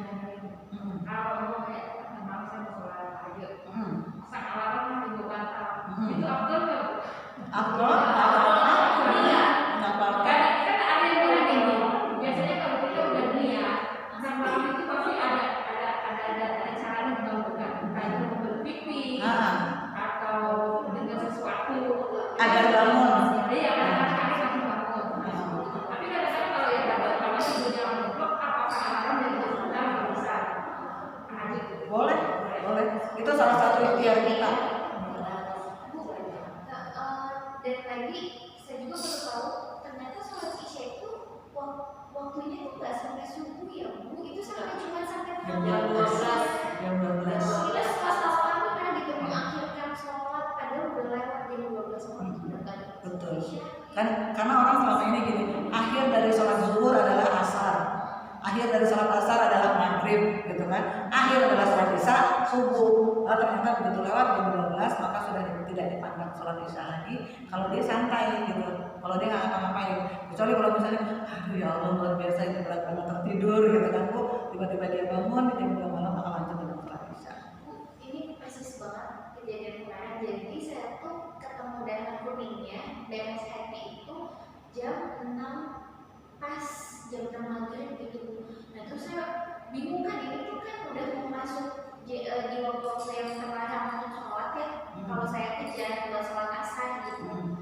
Akhirnya saya mandi itu masih ada 5 menit sebelum maghrib gitu. Itu saya bingung banget Bu, antara saya tetap sholat asar dulu atau sebenarnya kayak udah dilosin jalan ke maghrib gitu. Tapi saya ke sholat asar karena itu karena ada hadis yang bilang kalau itu udah masuk waktu terlarang untuk sholat. Iya. Karena itu sebetulnya flag kuningnya itu keluarnya di waktu asar, akhir asar. Karena saya ke kamar mandi dari siang sampai sore baru sempat ke kamar mandi itu. Jadi gini, zuhurnya udah sholat. Enggak, emang belum. Jadi emang saya lagi haid. Akhir haid. Jadi akhir haid itu saya nggak ngecek pas zuhur sih masih ada gitu kayaknya. Nah terus pas sempat ke kamar mandinya itu jam 6 sore, kok udah keluar dari kuning gitu udah beres kan, tapi udah sore banget nih. Belum. Jadi terkait dengan batas waktu antara asar sama maghrib. Iya. Mendekati 5 menit menuju maghrib, akhirnya sama nggak jadi sholat asar karena udah melewati batas waktu. Kan batas waktu itu kalau nggak salah 30 menit ya Bu. Ya kalau misalnya kita lihat sih kan, kalau kan ada hadis begini, sholat di awal waktu adalah keutamaan, sholat di akhir waktu adalah keridhaan. Nah orang yang misalnya Allahu Akbar tiba-tiba azan itu dia masih waktu sah, masih dapat di waktu asar sebenarnya. Gitu. Jadi nggak apa-apa tuh kalau. Nah tapi kalau saya justru melihatnya si darah kuningnya ini, flag kuning di CD itu kan berarti menandakan memang belum bersih. Itu kalau darah yang Aisyah bilang dihapus pakai kertas gitu. Kalau misalnya udah keluar cairan kuning kan itu sudah bersih. Belum. Jadi justru yang disodorkan oleh Rasulullah itu nih kapas yang bersih. Jadi maksudnya tidak ada cairan apapun yang berwarna yang menempel di kapas. Itu baru disebut bersih. Haidnya bukan darah kuningnya, bukan darah kuning akhirnya menjadi bersih, enggak. Bahwa kuning itu adalah bagian dari haid, warna darah haid. Jadi waktu sebenarnya masih belum sholat gitu. Ayo, sweet. Aku pernah datang ke kajian, kemudian salah satu pertanyaannya bilang, jadi kalau kita udah bersih, kalau udah nggak ada darah, tapi udah ada haid nih, kemudian ada cairan keluar kuning, jadi berarti tandanya udah bersih. Nah, jadi saya juga memakai patokan itu ke depannya. Nah, ini gimana nih Bu? Nah, jadi sebenarnya benar. makanya saya bilang ini kan perbedaan yang mungkin terjadi nih. Kalau saya di fikih sunnah itu macam darah itu ada 4 kan itu. Dari mulai darah hitam, merah kehitaman, darah merah muda, coklat sampai kuning. Jadi kalau kuning masih ada kuning itu masih darah haid itu. Bening pun juga begitu. Kalau bening mah enggak. Kalau bening udah mungkin keputihan, mungkin udah cairan yang lain. Mungkin Tapi bening ke kuningan gitu. tapi kalau misalnya kelihatan ternyata bias kuning gitu, itu masih darah. Masih dalam kategori Masih 4 itu. Jadi kita belum waktunya mandi janabah. Berarti kita kalau udah mandi ya kurang mandi ya.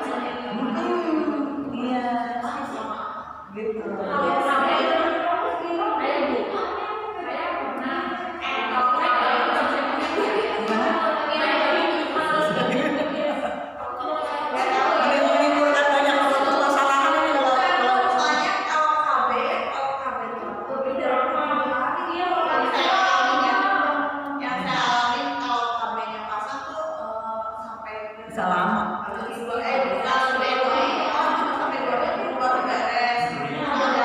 Buat resepsi ya. Sini persilakan ya. Saya nggak tahu kalau saya keluar Gimana Bu?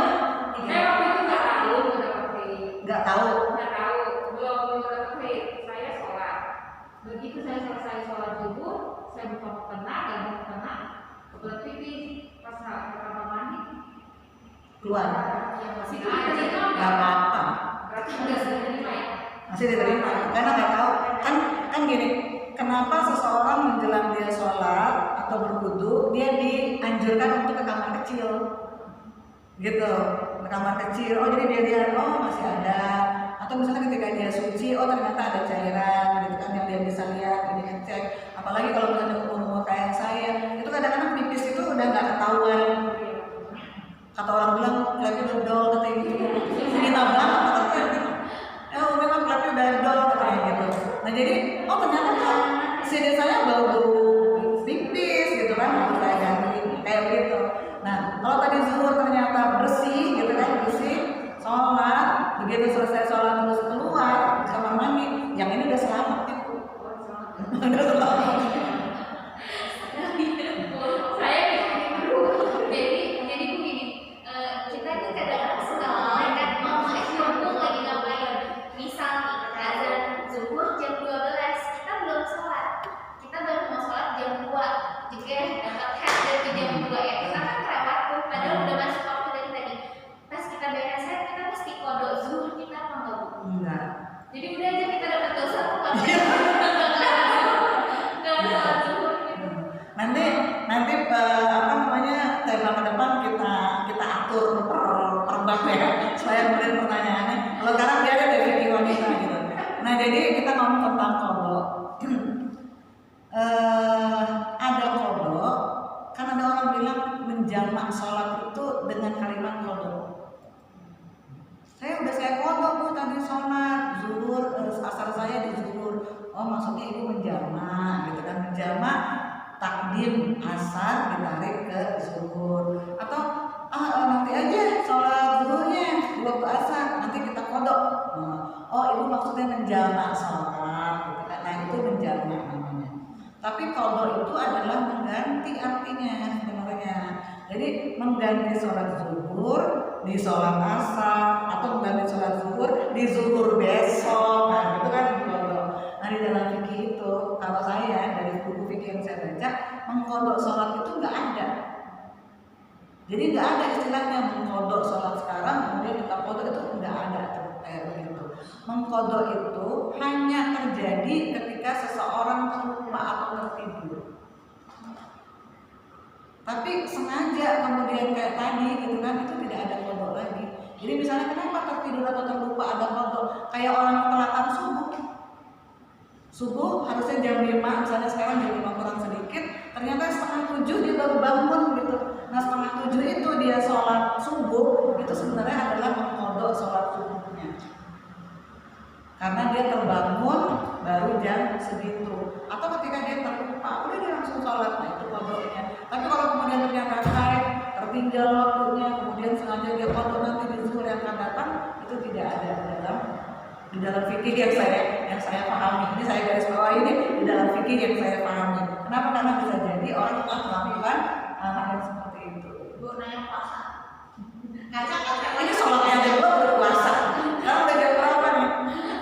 Menurut saya ini waktu kita hamil dan menyusui saat bulan Ramadan. Nah kita pas saat bulan Ramadan itu sudah membayar fidyah. Nah wajib diganti nggak? Maksudnya di lain kan dia udah bayar fidyah terus tapi tetap dibayar gitu. Iya, jadi lagi-lagi mungkin kita akan ada perbedaan. Saya memahaminya begini, Bu Dini. Fidyah dan kodok di dalam puasa itu dilakukan karena penyebab yang berbeda. Penyebab yang berbeda. Kalau orang sakit, hari ini saya flu demam menggigil gitu kan, baru bulan Ramadan. Akhirnya saya nggak puasa, batal puasanya. Maka setelah bulan Ramadan saya wajib mengkodok. Karena sakit yang dialami seseorang, cara membayarnya adalah dengan mengkodok. Tapi ada seorang ibu yang sudah tua, maka dia boleh membayarnya dengan fidyah. Nah, begitu juga orang hamil dan menyusui. Hamil dan menyusui itu ada yang memperbolehkan fidyah kalau kehamilannya itu berturut-turut. Kan kalau jaraknya cuma dari 2 tahun, aku kan memang ini hamil. Kalau dipandang berturut-turut maka dia boleh fidyah. Pas menyusui ketemu roman. Nah, iya. Nah, itu boleh fidyah. Nah, jadi ketika misalnya dia fidyah, maka selesai urusan dia, tidak perlu lagi punya utang puasa. Tapi ada juga yang mengatakan fidyah juga, qadha juga. Jadi saya fidyah atau qadha. Fidyah dengan sebab meninggalkan puasa dengan kondisi tertentu. Mengqadha meninggalkan puasa di bulan Ramadan dengan kondisi tertentu pula gitu. Jadi orang yang memang harus mengqadha tidak bisa membayar dengan fidyah. Karena ada orang santai. Santainya itu gini. Dia misalnya haid tapi panjang ya kontrasepsi ya 3 pekan gitu kan. Udah deh, daripada terus saya buru-buru, udah saya bayar fidyah dulu. Cara dia untuk tidak tergesa-gesa mengqadha. Dia sudah mendahulukannya dengan fidyah. Itu nggak pada tempatnya. Tetap aja dia harus. Jadi gimana keyakinan kita gitu, bisa kemarin waktu pas tahunnya sih aku tahunnya pilih salah satu. Aku pilih berfidyah gitu. Ada kajian-kajian ada yang kalau kamu udah bayar fidyah tetap harus bayar qadha karena kamu sehat. Nah itu gimana jadinya galau gitu. Yang mana yang diambil? Yang mana yang diambil gitu. Padahal kita udah pas hari tahunnya tuh udah pas tahun Natal itu udah diambil kan dengan kajian itu itunya jadi ada kalau kamu sehat jangan lupa udah bayar fidyah harus bayar puasa. Kalau saya gitu kan, saya bacanya itu adalah fidyah atau qadha gitu. Kenapa? Karena fidyah atau qadha adalah cara mengganti puasa dengan sebab kondisi orang yang berbeda. Jadi harus satu aja. Kalau orang sudah bayar fidyah, memang kondisinya memungkinkan dia untuk fidyah, maka dia tak perlu lagi mengqadha gitu kan. Itu aku udah bayar fidyah dan nggak perlu qadha.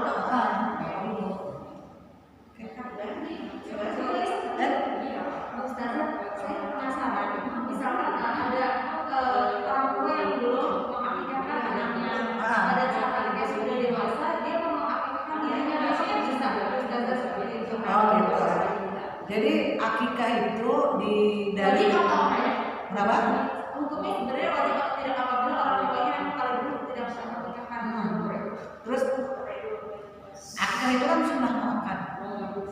Jadi sunnah yang memang dipentingkan sekali. Nah, tapi poin sunnahnya itu jangan kita hilangkan gitu. Maksudnya gini, walaupun dia sunnah muakkad, tapi kata-kata sunnahnya itu tetap mengacu kepada definisi yang tadi, dikerjakan mendapatkan pahala, tidak dikerjakan ya kita rugi, tapi tidak sampai berbuat berdosa, kan gitu. Itu poinnya. Nah, sekarang kalau misalnya akikah itu di dalil yang kuatnya adalah akikah itu dilaksanakan oleh orang tua yang mendapatkan anaknya, kelahiran anaknya di hari ke-7, hari ke-14, hari ke-21 gitu. Nah, bagaimana dengan dalil ada sahabat mengakikahkan dirinya sendiri gitu. Kan ada juga Bu yang mendapatkan begitu. Nah, ketika orang itu meyakini bahwa ada seperti itu, silakan aja, nggak ada masalah misalnya kan. Saya akan mengatakan begitu. Tapi saya sendiri meyakini bahwa akikah ada 7 hari yang 3 kali itu Bu. Hari ke-7, hari ke-14, dan hari ke-21. Bagaimana dengan lewat masa ini? Maka tidak ada sunnah akikah lagi. Tidak ada lagi sunnahnya akikah. Apakah orang tersebut bisa mengakikahkan dirinya? Itu tidak ada lagi sunnahnya. Nah, lalu bagaimana nih caranya nih gitu? Ya sudah, nggak ada masalah. Toh hukum asalnya akikah adalah sunnah gitu aja. Tapi katanya pernah dengar gini Ustazah, katanya merugi orang tua yang tidak mengakikahkan anaknya karena kan doa yang didengar sama Allah itu kan doa anak yang nanti katanya doanya nggak nyampe ke Allah Ustazah. Nanti katanya anaknya udah membesarkan yang sholat tapi karena nggak diakikahkan sekarang masih tergade jadi doanya nggak sampai ke Allah kan? Iya. Maksudnya kasihan gitu orang tuanya gitu loh Ustazah. Maksudnya jadi yang baik dilakukan atau tidak bisa dilakukan atau bagaimana? Betul. Nah, jadi kan gini, saya memaknainya gini, kenapa sampai ada kalimat tergadai? tergadai seorang anak apabila orang tuanya belum mengakikahkan dia gitu kan. Kenapa ada makna tersebut gitu? Agar orang tua ini memang betul-betul menjadikan akikah ini gitu. Akikah ini adalah salah satu rangkaian dari kelahiran yang harus dia perhatikan. Dia harus perhatikan, jangan sampai nggak akikah gitu. Kita kan jadi mikirnya kayak begitu. Tapi kondisi orang kan berbeda kan? Kondisi orang berbeda. Gitu. Jadi kalimat tergadai apabila sebenarnya orang ini tahu orang ini punya uang untuk akikah, tapi kemudian dia mengabaikan. Tapi kondisi orang berbeda. Ternyata ada mungkin orang tua kita belum akikah sangat mungkin Bu. Kenapa? Karena orang tua kita nggak tahu ada ilmu tentang akikah. Taunya adalah selapanan, ya kan? Nah, selapanan 30 hari atau 40 hari taunya itu misalnya gitu kan? Atau dia nggak tahu sama sekali. Atau misalnya kayak Iin Suprihatin ini lahir tahun 65 nggak ada uang. Nah, jadi kita balik lagi kepada hukum asalnya itu bahwa akikah ini adalah sunnah gitu. Dia menjadi sesuatu yang dipentingkan kalau ternyata ada orang yang punya ilmunya, kemudian dia punya hartanya, kemudian dia mengabaikan begitu saja. Maka akhirnya benar-benar dia merugi sesuatu yang tidak dilakukan. Nah, lalu bagaimana kita menyikapi kondisi yang kita ini ternyata belum diakikahkan, atau ada anak kita yang belum kita akikahkan misalnya karena kondisi kita tidak tahu pada saat itu, maka kita harus menjadi orang yang perhatian. Suatu ketika misalnya cucu, gitu, saya sama anak-anak saya, akikah jangan sampai nggak akikah, gitu. Kenapa? Karena bisa jadi ada dulu mama nih nggak diakikahkan, dulu ada kamu nggak diakikahkan, sekarang kamu jangan sampai tidak mengakikahkan anak. Jadilah kita orang yang terus menginformasikan bahwa ada sebuah sunnah sebagai salah satu cara kita membiasakan menghidupkan sunnah dalam keluarga kita. Nah, persoalan kita tidak akikah itu bukan menjadi masalah lagi. Dan insya Allah misalnya ketika kita mendoakan anak kita itu tetap sampai Bu di surat 7.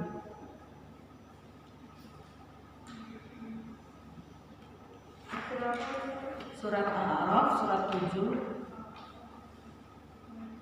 Lalu saya suka lupa ayatnya.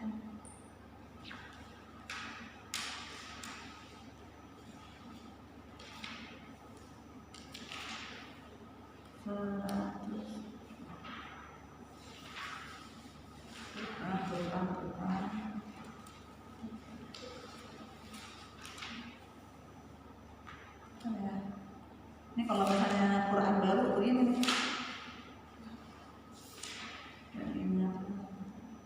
pendek kok ayatnya. Di surat 7 ayat 196.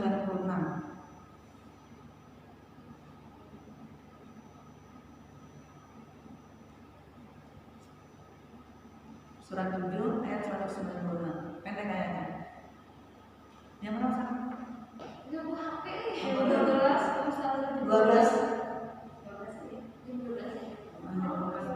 Kita menunggu sampai zuhur sekalian ya. 196. Udah ketemu kok. Surat Al-A'raf surat 7 ayat 196. Maka baca. Sesungguhnya pelindungku adalah Allah yang telah menurunkan kitab Al-Quran dan dia melindungi orang-orang soleh. Iya, ini apa hubungannya sih ini ayat gitu? Saya juga kalau nggak baca bukunya saya nggak tahu juga. Kalimat dia melindungi orang-orang soleh itu saya baca dalam buku Tarbiyatul Aulad Bu. Jadi ayat ini menunjukkan bahwa Allah itu menjaga keturunan orang-orang soleh. Jadi bahkan di kitab itu dikatakan begini, kalau misalnya kita nih, alhamdulillah kita jadi orang solehah gitu, ibu-ibu yang solehah, wanita-wanita yang solehah. Ternyata kita ini dijaga oleh Allah karena kesolehan orang tua kita. Kita dijaga oleh Allah karena kesolehan orang tua kita. Sampai kemudian salah seorang ustaz yang bilang ini, jadi pahala kita, amal baik kita, pahalanya itu akan diberikan kepada 7 ke atas. Betul. Kepada ibu kita, bapak kita, kepada nenek kakek kita, kepada terus ke atas. Dan kita, kesolehan kita, ini akibat kesolehan 7 keturunan ke 7 ke atas. Nanti kita, kesolehan kita akan dijaga oleh Allah sampai 7 keturunan ke bawah. Sampai kayak itu. Maka betul-betul penting menjaga soleh gitu kan kita dan suami, karena dia akan menjaga 7 ke bawah lagi. Rantainya tuh kayak begitu. Jadi tidak akan pernah kehilangan jejak kesolehan seseorang itu pada keturunannya ketika memang dia betul-betul memperhatikan itu semuanya. Nah ini saya dapatkan juga contohnya dari Ibu tahu tokoh sastrawan Pramudia Anantatur. Pramudia Anantatur itu kan konon dia agak ke kiri ya, ateis ya, agak ateis gitu. Nah terus dia punya anak perempuan Bu, punya anak perempuan dilamar oleh seorang laki-laki Tionghoa Katolik gitu. Apa dia bilang? Saya nggak bisa menerima kamu menjadi menantuku sebelum kamu menjadi muslim dan kamu belajar sama Buya Hamka. Itu saya baca dalam kisah ayahnya, tulisan anaknya Buya Hamka itu. Kamu belajar sama Buya Hamka. Padahal Buya Hamka itu dia yang menjebloskan ke penjara gitu kan, waktu zaman-zaman itu. Kamu belajar sama Buya Hamka. Nah, aku akan sangat bersalah kalau membiarkan kamu menikahi anakku, kata Pramudia, akan sangat bersalah kepada istriku. Ternyata istrinya itu adalah anaknya Muhammad Husni Tamrin. Dijaga dengan kesolehan istrinya gitu. Saya rasa, ya Allah, begini ya Allah menjaganya kayak begini gitu. Jadi akhirnya dia belajar, anaknya belajar sama Buya Hamka menjadi seorang muslim, baru kemudian menikah dengan anak Pramudia itu. Nah kayak gitu. Jadi artinya gini, akan terjadi ketika seorang anak itu tidak diakikahkan, itu menunjukkan bahwa orang tua yang melahirkan anaknya gitu. Saya anak ketiga saya itu jadi saya tuh biasanya gini, hamil gitu kan, hamil udah saya nabung 2 tuh, nabung buat biaya melahirkan sama nabung buat biaya akikah. Nah anak ketiga itu ada kesulitan ketika melahirkan, sampai biaya akikah itu tersedot untuk biaya melahirkan. Saya bilang sama suami saya, kita nggak usah akikahin ini anaknya. Kenapa? Uang kita nggak ada gitu pada zaman tahun 91 ya waktu itu. Kata suami saya, kita konsultasi dulu ke Ustadz katanya. Dia konsultasi tuh ke Ustadz Bu, Ustadz Ahmad Abdullah waktu itu. Ustadz bagaimana Ustadz? Kami udah gak punya biaya akikah lagi nih untuk anak kami nomor 3 ini. Apa kata Ustadz? Kalau kira-kira kamu minjem duit, kamu bisa ganti nggak? Minjem duit untuk 2 ekor kambing, laki lagi kan? 2 ekor kambing. Kamu punya duit nggak buat ganti? Punya Ustadz. Pinjamlah uang, berutanglah untuk biaya akikah. Sampai kayak begitu. Itu menunjukkan sunnah muakkadahnya akikah itu. Tapi ketika kemudian ternyata ada orang sampai minjem duit pun dia nggak punya, gitu kan? Maka bab sunnahnya itu jangan kita hilangkan. Dia menjadi sunnah bagi orang tersebut dan tidak menjadi dosa atau merugi ketika dia tidak bisa mengusahakan akikah bagi anaknya. Gitu. Tapi kalau kondisinya tadi yang saya tanyakan, buat orang tua kita yang tidak ada masalah. Tidak ada masalah. Enggak ada dosanya juga. Karena lewat ayat yang tadi itu jawabannya. Karena tetap terjaga, karena nasab itu nggak akan pernah hilang begitu saja Bu. Bahwa dia adalah anaknya. Ketika dia soleh, ketika dia melakukan kebaikan, dia akan mendapatkan pahala dari kebaikan yang dilakukan oleh anaknya. Begitu juga doanya. Nanti doanya bakalan didengar ya. Tetap. Gitu. Takut deh, ya aku boleh berarti kalau dari mana? Iya. Tapi saya juga juga ya kalau memang orang tua yang pada saat anak itu dilahirkan dalam kondisi ekonomi orang tua yang tidak memungkinkan, ya. Suatu saat anak itu dewasa, dia belum itu, tapi kalau dia punya biaya, dia akan akikahkan diri sendiri. Nah itu kalau nggak salah ada ustaz juga yang mengambil dalil itu Bu. Jadi diakikahin dirinya gitu kan. Nah, dia ngasih uangnya ke orang tuanya, ini tolong akikah saya ada duit. Karena dia maklumnya orang tuanya nggak punya duit. Bisa kan ya dia? Ya kalau saya mengambilnya itu sebagai bentuk tasyakur gitu. Saya bersyukur dilahirkan pada saat itu ibu mau ini uang Bu, kira-kira ibu mau akikah nggak ada masalah aja, bentuk tasyakur. Tapi kalau misalnya jadi makna akikahnya itu, maka kita tetap mengambil dalil yang tadi itu hari ke-7, hari ke-14 atau hari ke-21. Oh, jadi harus dikali. Karena memang dalilnya kayak begitu. Tapi katanya ada juga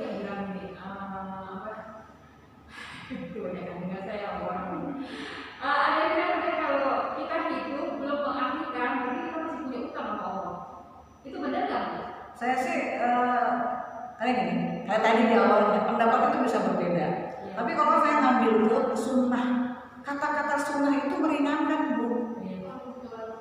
Kalau orang udah ngomong sunnah ya udah, pegang aja itu kata-kata sunnah, dikerjakan ada pahala buat kita, tidak dikerjakan tidak membuat kita berdosa. Kalau kalimat ada hutang sama Allah kan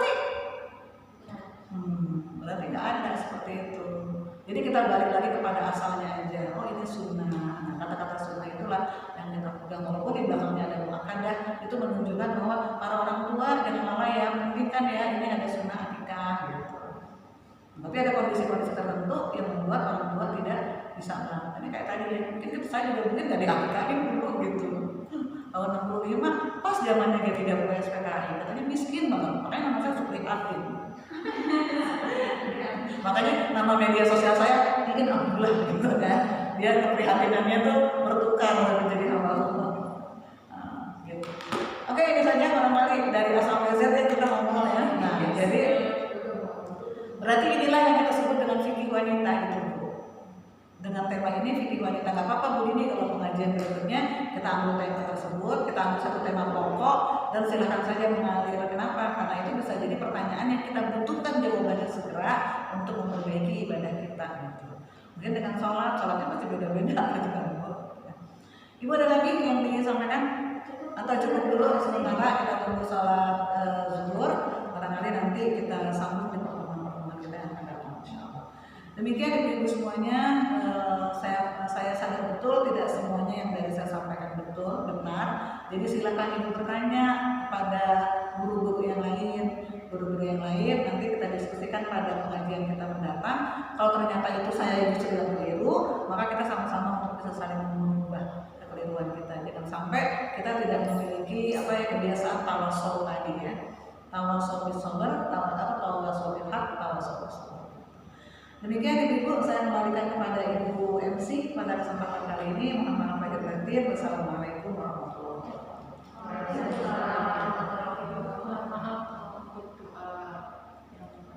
Apa untuk majelis? Langsung aja. Oke. Baik, kita langsung akhiri saja dengan hamdalah. Alhamdulillahirabbil alamin. Istighfar. Astagfirullahaladzim.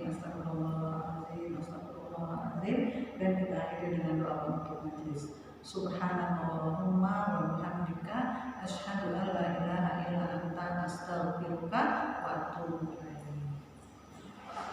Ya, mau disampaikan salam lagi sama MC? Kan tadi yang buka MC.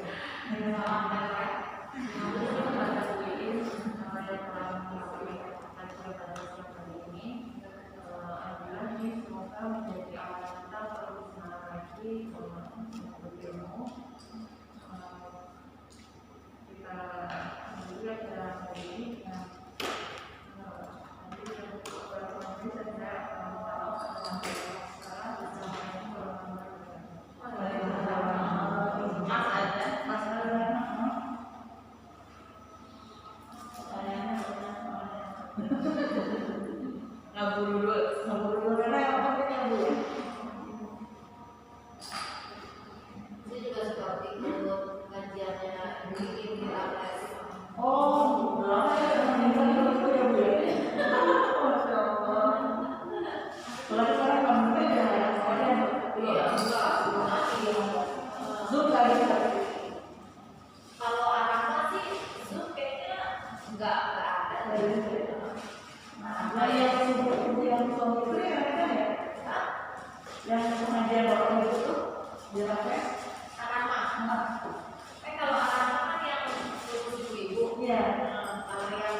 di rakaat kedua juga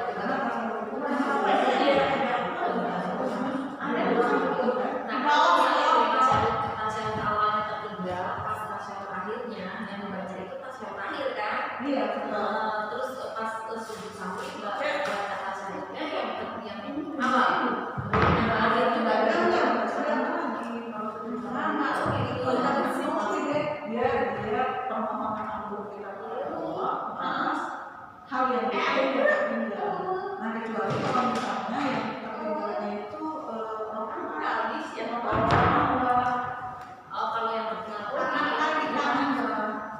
jadi kalau yang tertinggal